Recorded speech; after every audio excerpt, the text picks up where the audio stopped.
Bonjour mes amis. Vivre dans un camping-car est très stupide. Mais je vous l'enjoins tout. Hein?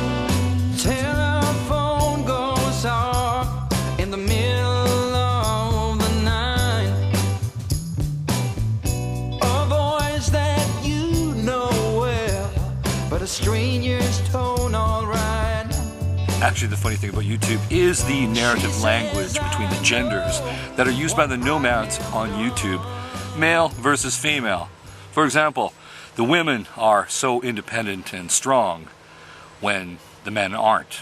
Like, what's going on there?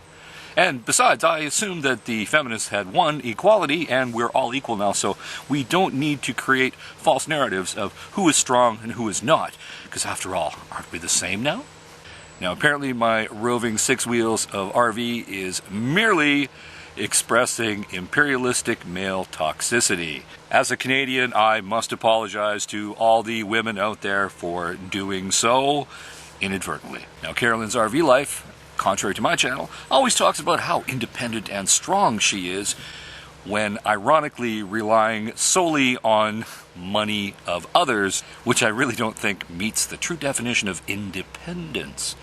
And of course, the success that she had in marketing was so good that they gave her a lot of money to leave and a pension.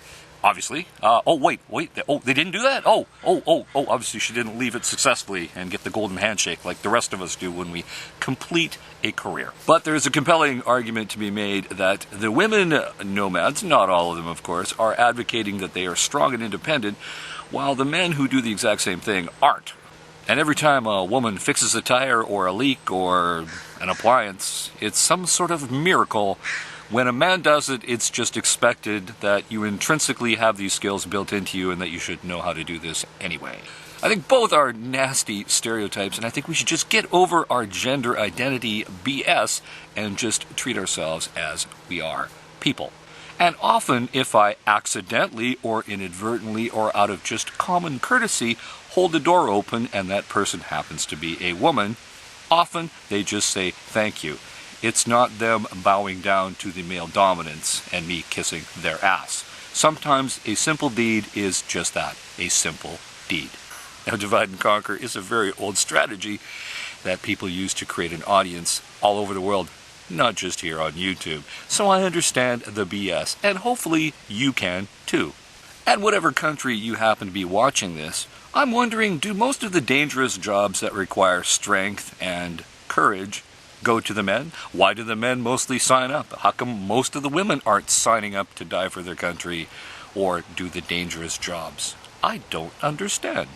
And since the women worked so hard to be equal, I don't understand why they're not all lining up to become miners, loggers, police officers, firemen, and soldiers, especially in the infantry. Perhaps we've now come full circle and the BS is now just BS. So creating false narratives about who you are based on gender identity politics is a whole lot of crap, and I think most of us understand this, except for the few die-hard neo-feminists that still exist out there. And I swear most of the neo-feminists that still exist aren't really neo-feminists. They just brand themselves as such to make money off of the concepts, and that's about it. It's really a branding play. Nothing more, nothing less. So the next time I run into a lady, female RVer out there that's solo and I buy you a beer, it's not because I actually want to get you drunk and sleep with you. No, it's because I want to buy you a beer. Just like I would do to any of the male solo RVers out there too. Get it? And part of the crazy false narrative is that I'm jealous. I'm jealous of the feminists and all the wonderful progress they are making. Au contraire, I'm quite happy to see these women do some of the shit jobs that I used to do when I was a young man. It's fantastic. And God bless their soul, whenever a woman dies in the line of their country, I say salute to you, one less man that died, who can also be used as a breeder. Get what I'm saying? Hey, you guys need to buy that sperm from somewhere, don't you? So I wonder when we're going to actually start treating each other as individuals and people and not as genders. That's just my 2 cents worth from this beautiful sunny day here in Canada, where I'm starting to learn how to speak Kiwi and say, I'm a Kiwi, brother. Now that's bugger, not buggery. You kids will have to Wikipedia what that means. And on that note, I'm going to say, keep your wheels on the ground. Talk to you soon.